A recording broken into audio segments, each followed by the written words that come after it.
separador, por exemplo. Bem, supostamente já está a gravar. Ok, então eu vou começar mais para trás para ficarmos com isto tudo gravado. Portanto, partindo de uma distribuição de uma espécie, interessa-nos ter uma ideia de onde ou se ela está mais concentrada numa determinada área. Isso é uma coisa que nos interessa para a própria gestão, ou seja, nós queremos saber, muitas vezes, qual é a área mais importante para esta espécie. E só uma distribuição dos pontos não nos permite ter essa noção. Nós vemos onde é que os pontos estão mais juntinhos, onde é que os pontos estão mais afastados, mas uma melhor maneira de visualizar isso é utilizar um mapa de densidade, o que os ingleses chamam heatmap. Nesta nova versão do QuantumGIS que nós temos agora, vocês vão de reparar que tem... desculpem chegar este aqui para o lado. Vocês vão de reparar que nesta janela do lado direito têm dois separadores. Um que diz estilo da camada. Esperem um bocadinho que eu tenho aqui uma coisa para fazer. O Mark vai entrar na aula. Já está. Nós temos um separador que é o estilo da camada, que nos permite mudar a aparência daquilo que estamos a ver. Por exemplo, se eu selecionar os botões, perdão, se eu selecionar a camada onde tem a minha espécie, eu posso, por exemplo, pôr os pontos maiores. Os pontos estão com 2, estão com o tamanho de 1, pode estar com o tamanho de 2, pode estar com o tamanho de 3, ok? E, portanto, tudo isso se faz aqui neste estilo de camadas. E posso mudar a cor, em vez de roxo eu posso pôr azul, ok? Etc. Este é aqui no estilo da camada. Já agora eu quero voltar outra vez. E agora como é que eu volto outra vez para o tamanho da coisa? Ok. Portanto, eu não gosto disto com 3, prefiro que fiquem com o ponto com tamanho 1. Pronto. Depois tem um segundo separador onde temos as ferramentas de processamento. Okay? E esta nova versão do QuantumGIS já tem muitos módulos que antigamente se tinham que descarregar separadamente. Agora já temos estes módulos organizados todos aqui quando o programa é descarregado. Pronto. Para fazer os tais mapas de densidade, os tais heatmaps, nós vamos escolher este conjunto de ferramentas designadas como interpolação, okay? Que é um conjunto de ferramentas que basicamente vai calcular uma nova camada e vai atribuir a essa nova camada valores de acordo com o número de pontos que existem nessa camada, ou melhor, vai criar uma nova camada e vai instituir uma determinada grelha. E depois, em função do número de pontos que estiver nessa grelha, assim essa grelha vai ter uma determinada cor. Okay? E a opção que nós vamos utilizar é esta de mapa térmico. Ok. Que opções é que temos? Damos 2 cliques e abrimos o mapa térmico. Okay? Que opções é que nós temos aqui que são importantes para nós? A primeira é dizer qual é a camada que nós queremos, da qual nós queremos fazer o mapa de densidade ou o mapa térmico. Okay? Neste caso é a camada que eu tenho do Delfins Delphis de 2018. Depois há dois outros parâmetros que são importantes. Um é o raio. Okay? Este raio é aquilo que eu estava a referir há pouco como a grelha, ou seja, o que aquilo vai fazer vai ser ver, este raio fixa a distância à volta da qual eu vou procurar outros pontos. Portanto, o sistema vai encontrar um ponto e vai ver quantos pontos é que estão à sua volta naquele raio. Okay? Reparem que este raio, neste caso, é estabelecido em graus. Okay? E, portanto, por defeito, nós não podemos aceitar o que vem por defeito, porque depende muito dos dados que nós tivermos. E, portanto, a primeira decisão aqui é que raio é que eu vou utilizar. 100 graus é demasiado, quer dizer, estamos a falar aqui de graus de latitude ou de longitude. Alguém que esteja aí no computador pode-me ver a quantos quilómetros é que corresponde 1 grau. Portanto, 1 grau de latitude ou de longitude, a quantos metros é que corresponde?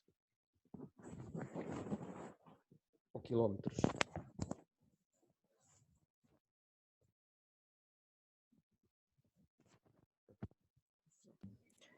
...111,32, acho eu. Okay. 100 e qualquer coisa quilómetros. Sim, 111,32 quilómetros. Ok, e portanto, nós aqui, a ilha toda terá... A ilha toda terá, se calhar mesmo, 100 km de comprimento, e portanto não nos interessa fazer Vamos ver o que é que acontece. Vamos ver o que é que acontece se eu disser que o raio é de 100 graus não pode ser, não é? Portanto, então vou pôr aqui assim 1, okay? E vou pôr um grau de 1 e vou executar. Executar e não aconteceu nada. Porquê que não aconteceu nada? Esperem um bocadinho. Ok. Ok, acontece isto. Ok? Não é exatamente aquilo que nós queremos. Ok? Portanto, o que isto nos diz é que no centro ali de São Miguel existem muitos golfinhos neste caso, e depois à medida que nos afastamos de São Miguel há menos. Mas isto não é muito informativo, nós queremos saber a uma escala bastante mais reduzida e, portanto, eu vou deitar este heatmap fora e vou fazer um novo. Okay? Portanto, há sempre nestas coisas uma tentativa e erro, okay? Explorar aqui. Portanto, claramente que nós não queremos 1 grau. 1 grau são 100 km.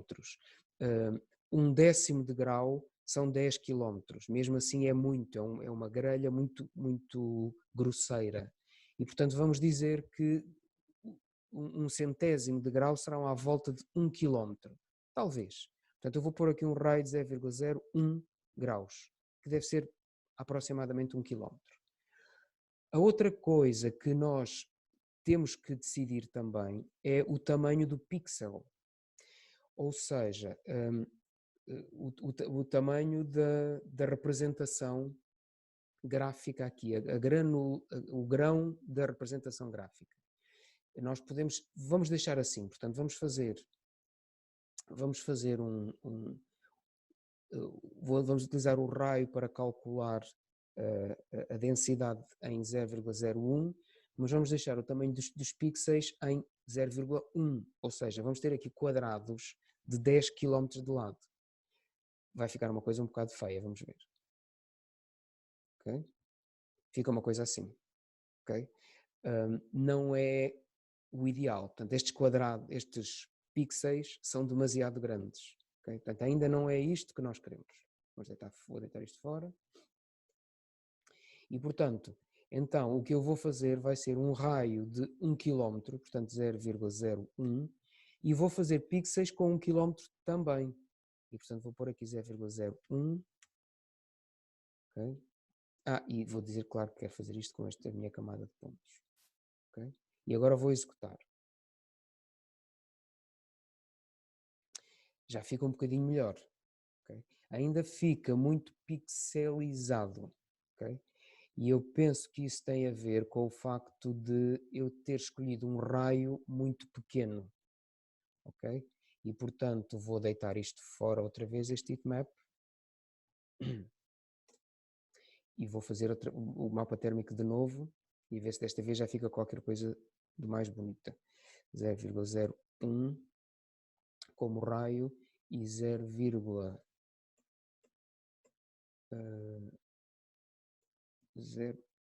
já me esqueci o que é que tínhamos feito ainda há bocadinho. Foi 0,01, não foi? Se calhar não, o que eu queria pôr era aqui o raio em vez de 0,01, 0,05.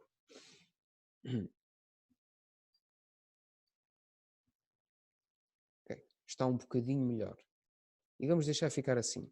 Ou seja, o que eu quero dizer com isto é que vocês têm que jogar com o raio, têm que jogar com o tamanho do pixel até terem uma representação de que gostem, no sentido em que sirva para aquilo que vocês querem mostrar. Okay? Esta penso que já é suficiente para aquilo que eu quero mostrar.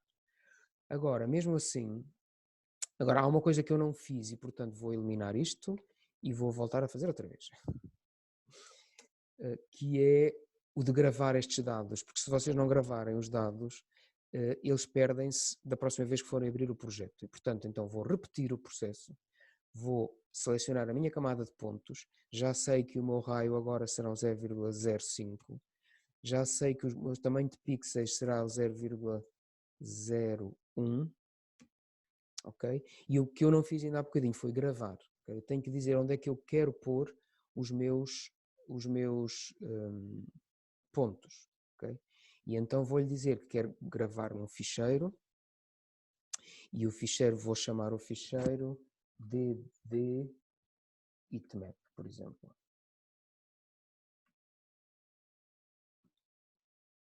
E vou aceitar o formato que me está a sugerir de TIFF.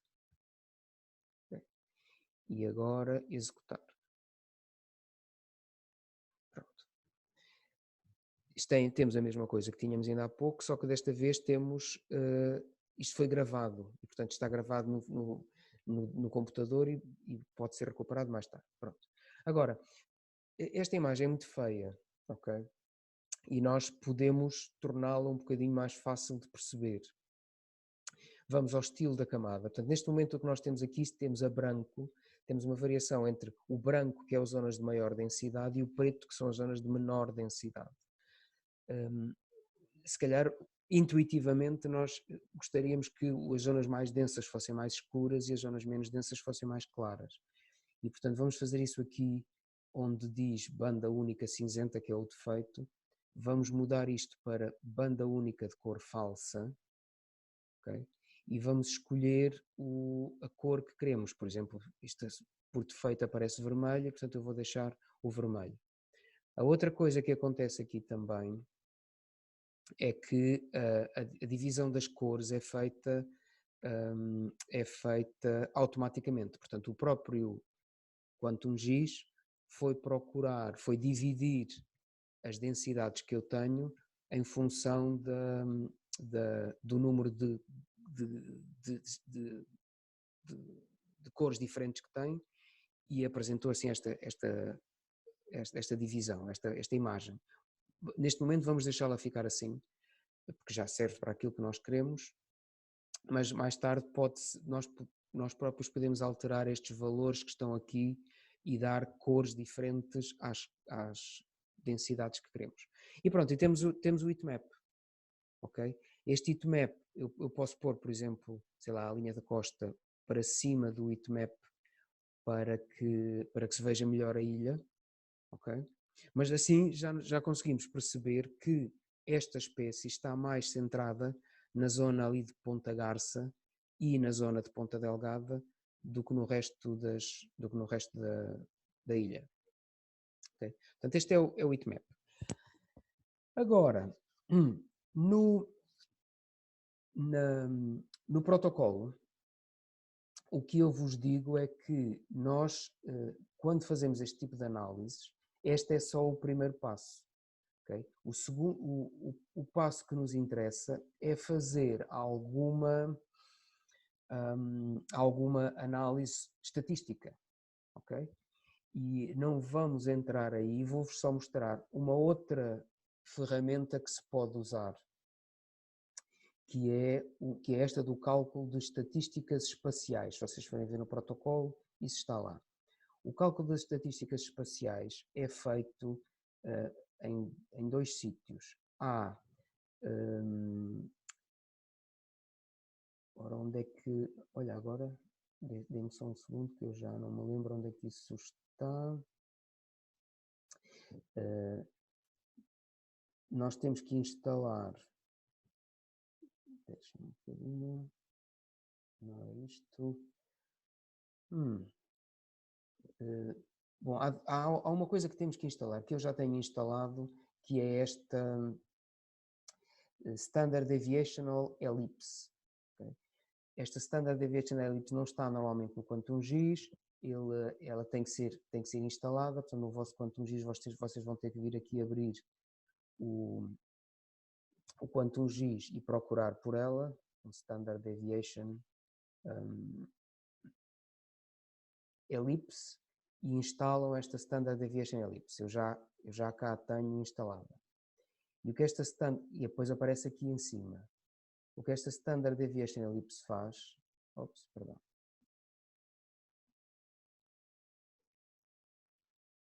O que é que aconteceu aqui? Eu devo ter perdido, está aqui. Okay. O que esta Standard Deviation Ellipse faz é calcular o desvio padrão das coordenadas, tanto como latitude como longitude, e apresentá-las aqui sob a forma de uma elipse. Eu só lhe preciso dizer onde é que estão os meus dados e ela gera essa elipse. Eu vou dizer aqui um OK. Deixa-me cá ver, estará a faltar alguma coisa. Os vistos, está a faltar alguma coisa porque isto não está a funcionar. Eu não quero correção nenhuma, não quero usar pesos.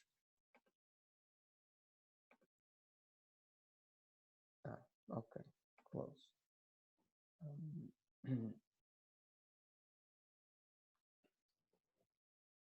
Não estou a ver esta elipse por alguma razão.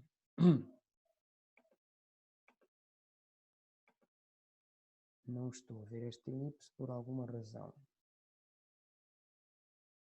É sempre coisas... O QuantumGIS é sempre fantástico nestas coisas.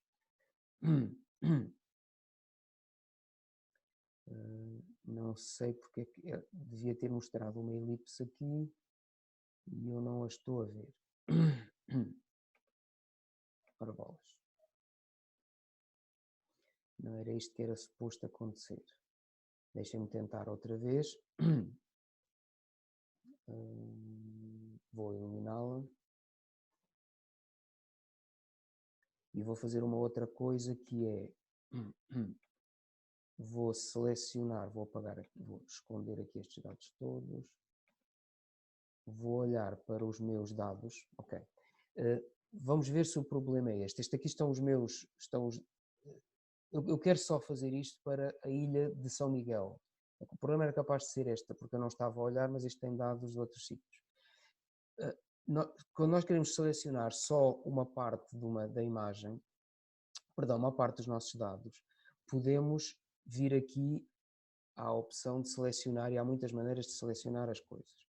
Uma delas é esta, selecionar elementos com desenho à mão livre. O que é que isto faz? Faz com que nós possamos dar um clique aqui e depois vou desenhar uma área em que eu quero que abranja todos os dados que eu quero analisar. E dou um segundo clique. Okay? Neste momento, não se vê muito bem por causa da cor, mas neste momento só estão selecionados os dados de São Miguel. Okay? E agora, quando eu for aqui quando eu for aqui escolher os meus dados, são estes reprojetados, há aqui uma opção que está neste momento selecionada, que é o de utilizar apenas os dados que estão selecionados. Okay? E agora vou dizer OK, espero que isto corra bem. Ok, correto.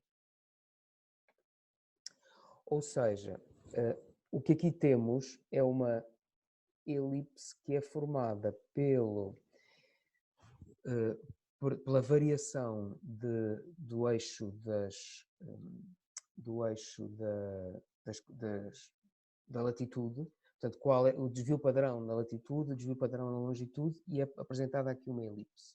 Portanto, isto dá uma ideia da variação que nós temos, quer de latitudes, quer de longitudes, nesta distribuição. A imagem em si não nos serve de muito, a não ser que para nos dizer onde é que também a maior parte dos animais estão concentrados, mas o que é importante nisto são os dados que estão por trás. E nós podemos sempre ver os dados que estão por trás de qualquer camada, escolhendo aqui ver a tabela de atributos. Okay? Se eu for abrir a tabela de atributos desta camada, o que é que nós vemos? Vemos aqui min(x), que está a verde, que é a média das coordenadas x, ou seja, as médias das longitudes. Temos o min(y), que é a média das coordenadas que estão no y, e depois há aqui uma série de coisas que não nos interessam, mas o que nos interessa aqui também é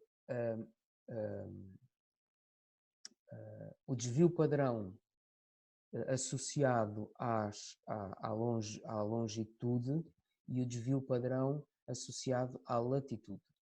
Okay? E, portanto, eventualmente para análises estatísticas, como vocês sabem, pode ser importante ter a média, ter o desvio padrão e ter a média e ter o desvio padrão. Okay? Com estes dois elementos nós podemos fazer algum teste estatístico.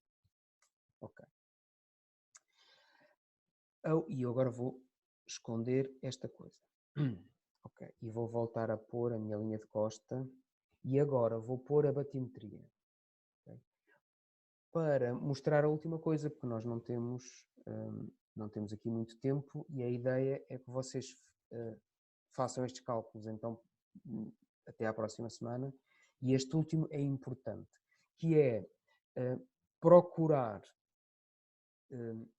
encontrar uma explicação para a distribuição das nossas espécies. Okay? Porque é que estes golfinhos estão aqui neste sítio? Quais são os fatores? Qual é, ao fim e ao cabo, o nicho ecológico? Ainda há bocadinho falávamos do nicho ecológico. Bem, uma coisa fácil uma característica fácil de obter do nicho ecológico é a profundidade. E, portanto, nós queremos saber qual é a profundidade a que estes animais estão, a profundidade média a que estes animais estão. Okay? Ora, como é que nós podemos fazer isso? Nós temos uma camada, que é esta camada de batimetria, que tem a profundidade. Okay? Se nós formos ver a tabela de atributos, onde é que ela está? Isto não tem tabela de atributos porque, claro, é um vetor, é uma camada vetorial, não é raster, paciência. Mas o que esta camada tem é a profundidade de cada um dos pontos. E depois aqui temos, nos pontos em amarelo, temos o sítio onde os animais estão. Portanto, claramente o que nós precisamos é de saber que profundidade corresponde a cada um destes pontos. Okay? Isso faz-se com uma destas ferramentas, que eu penso que não tenho isso escrito, mas penso que isso é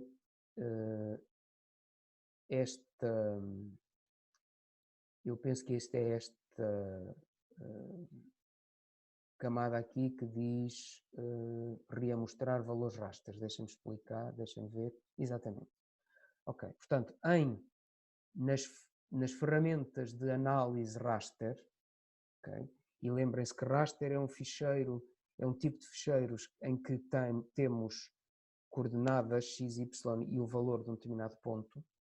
E, portanto, há aqui uma série de ferramentas para analisar esse tipo de dados. E uma delas é esta de reamostrar valores raster. O que é que nós vamos fazer aqui? Vamos lhe dar uma camada de entrada, ou seja, vamos dizer, ok, eu tenho aqui estes pontos, okay? E tenho estes pontos nesta minha camada até vou passar agora aqui para esta, tenho estes pontos nesta minha camada não, vou usar esta, desculpa. Vou usar esta. E agora quero, com base nestes pontos, que o programa vá à outra camada, neste caso a batimetria, e me vá buscar os valores que nesta segunda camada correspondem às posições que estão na primeira. Okay? E vou pôr isto num ficheiro.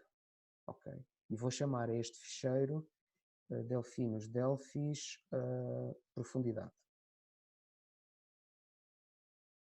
Guardar. Ok? E vou executar. A execução falhou por uma razão qualquer. Porque é que isto falhou? Null geometry cannot be converted to a point. Oh, ok. Vamos lá tentar de outra maneira. Deixem-me ver se o problema é este.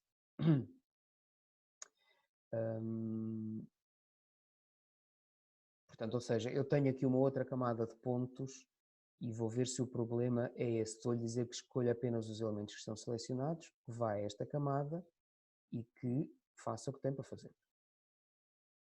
Ok. Agora funcionou. Ok? Close.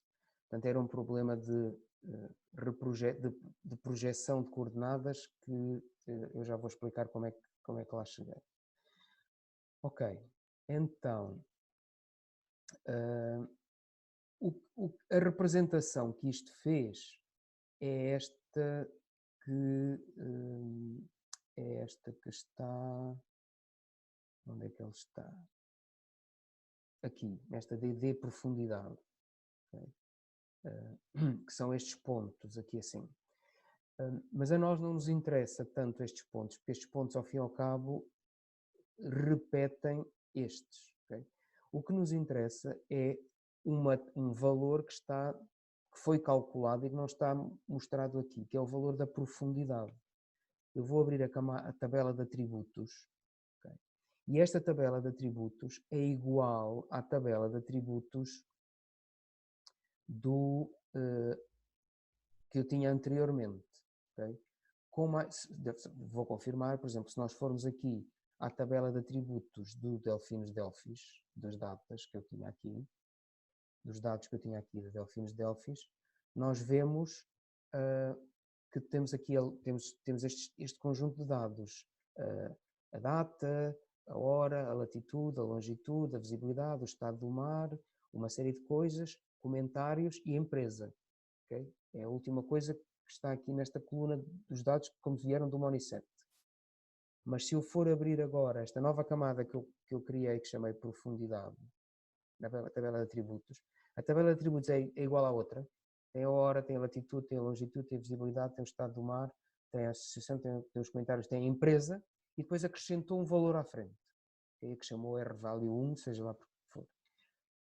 Esta coluna tem a profundidade. Okay? O que está aqui nesta coluna é a profundidade que corresponde a cada uma destes valores de latitude e de longitude. Portanto, o programa foi a este valor de latitude, a este valor de longitude, ver na tabela da profundidade a que profundidade é que isto correspondia. Neste caso são 209 metros, neste caso são 129 metros, 1275 metros, por aí fora. Okay?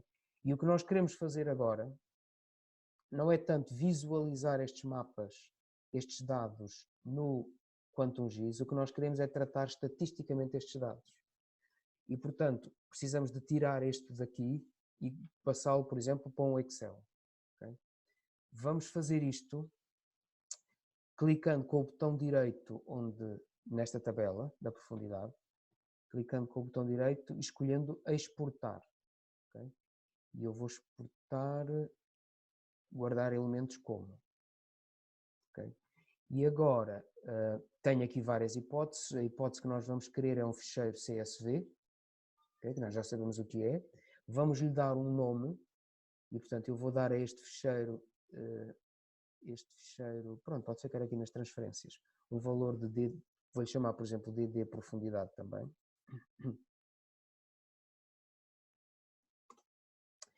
E agora, quero-lhe dizer o que é que eu quero. Portanto, posso selecionar os campos. Portanto, ou seja, a única coisa que me interessa, de facto, é a profundidade. Mas eu vou levar isto tudo. Okay? Vou levar isto tudo. E vou dizer OK. E aqui em cima digo que a camada vetorial foi guardada com sucesso. Okay? E eu agora vou, se calhar, preciso de... Agora vou abrir o Excel e vou passar... Dê-me um segundo enquanto eu abro o Excel. E vou... Ok, Excel, livro em branco. Vou passar agora a partilha para o Excel. Compartilhar tela. Onde é que está o Excel? Está aqui. Vou partilhar aqui o Excel para ir buscar agora os dados de CSV. Portanto, vou aqui aos dados, como aquilo não é um ficheiro Excel, eu tenho de vir pela função de importação de dados a partir de texto CSV. Okay? E vou buscar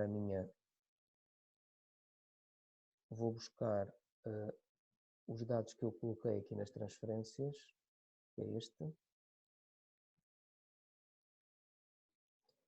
E vocês, neste momento, já têm alguma experiência de importação de dados. Neste caso, como estes dados CSV são dados absolutamente standard, o Excel sugere-me logo um formato de importação que eu vou simplesmente aceitar. Carrego aqui em transformar dados e o Excel, se tudo correr bem, não está a correr bem. Vou dizer aqui fechar e carregar e pronto.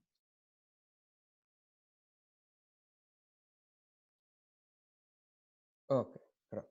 Fez assim uma coisa muito colorida para o meu gosto, mas o que interessa é que importamos os dados do QuantumGIS para o Excel. E interessa-me aqui estes dados da profundidade, basicamente. Agora, há aqui um problema que já... Quem é que teve este problema? Não sei se foi a Laura. Uma dos vossos colegas teve um problema com as casas decimais. O QuantumGIS usa o ponto como decimal. O Excel, na versão portuguesa e provavelmente na versão espanhola, usa a vírgula como casa decimal. E, portanto, o Excel aqui não está a considerar estes números, não está a considerar estes caracteres como números, está a considerá-los como símbolos, porque não sabe que que o ponto é uma casa decimal. E, portanto, o que eu vou fazer vai ser copiar isto para uma outra folha, só para sair isto daqui. Vou copiar só os valores, ok? E agora vou substituir, acho que é Ctrl U, exatamente, vou-lhe pedir para localizar tudo o que for em pontos e substituir por vírgulas. Okay? Substituir tudo. Ok, tenho 364 pontos. Ok, fechar. Há aqui um mau sinal, que é, por alguma razão, o Excel. Quando vocês veem qualquer coisa no Excel encostado à esquerda, significa que o Excel não considera aquilo como sendo um número. E, portanto, por alguma razão, o Excel tem ali um 302 que não acha que seja um número. Okay? É capaz de haver alguma forma inteligente de mudar isto. Eu não tenho outra forma de fazer isto a não ser copiar e colar de novo como valores. E mesmo assim ele não está a aceitar.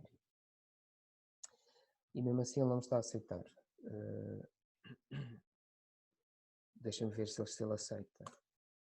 Está a aceitar, ok, peço desculpa, está a aceitar. Ok, então em princípio está, por alguma razão, aquilo está encostado ali, mas ele está a aceitar isto.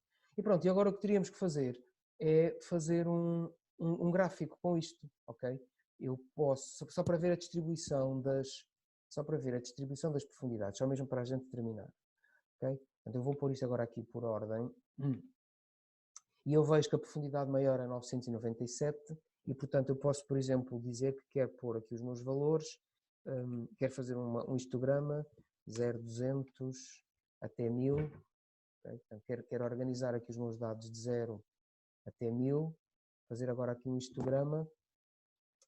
Para fazer o histograma nós precisamos de ter instalado no Excel um módulo que é o módulo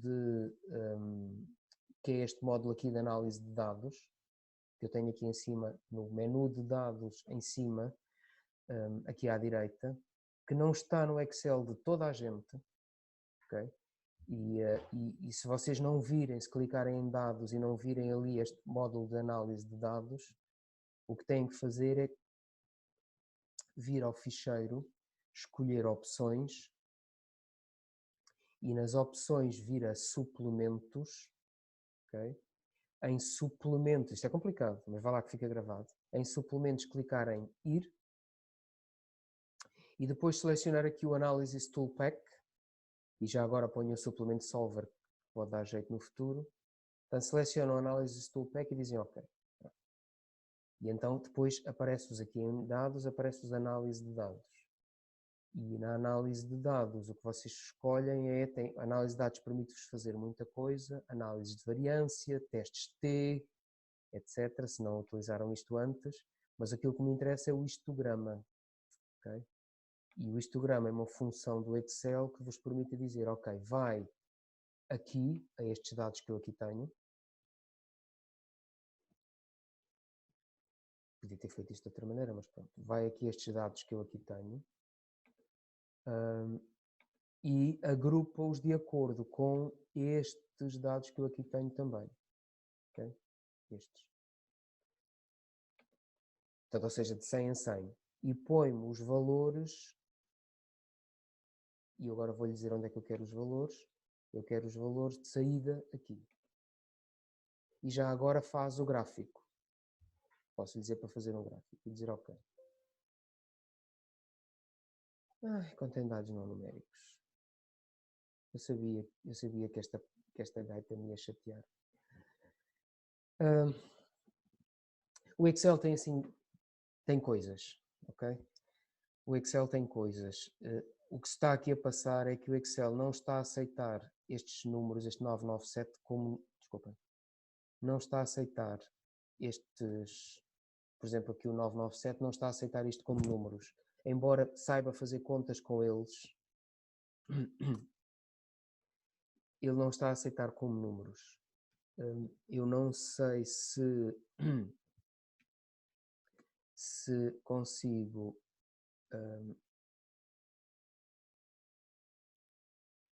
ok. Talvez eu consiga com uma fórmula. Portanto, o que eu estou a fazer aqui é utilizar uma fórmula que me dá supostamente o valor daquilo. Ou seja, e agora o Excel já está a aceitar isto como números. Desculpem lá esta pequena volta, mas o Excel, tudo por causa deste processo de conversão, por alguma razão,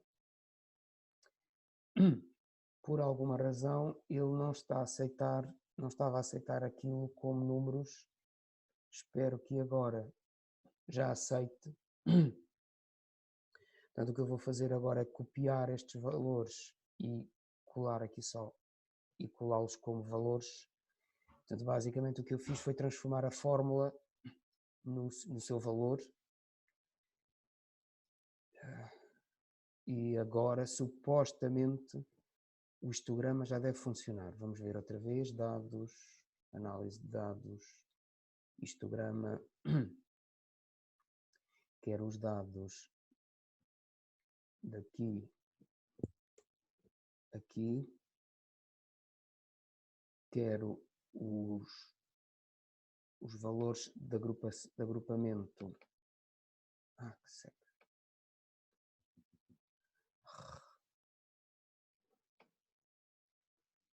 Quero os valores de agrupamento estes, tal e qual, como já estava, e quero o intervalo de saída, este intervalo de saída, não quero este, quero este, por acaso era este, está bem, ok. E portanto agora dizendo que quero o gráfico e dizer ok.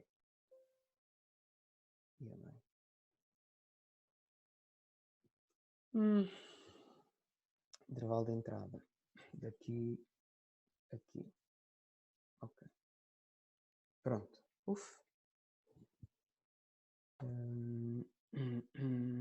desculpem lá, vamos lá ver outra vez, voltar aqui para cima. E vou pôr aqui o Instagram. Pronto.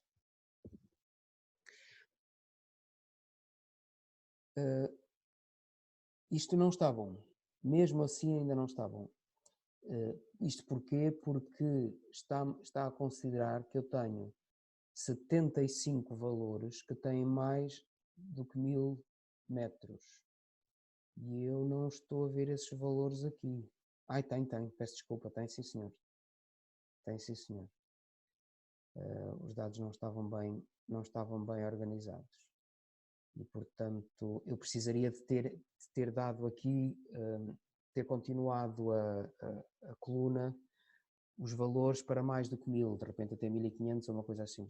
Mas o importante, e a gente vai ficar por aqui porque o tempo está a passar, o importante é que conseguimos extrair dados de batimetria das posições do Delfinus delphis e podemos olhar, por exemplo, agora para o histograma e dizer que a maior parte dos animais se distribui em profundidades que vão até aos 400 metros, talvez.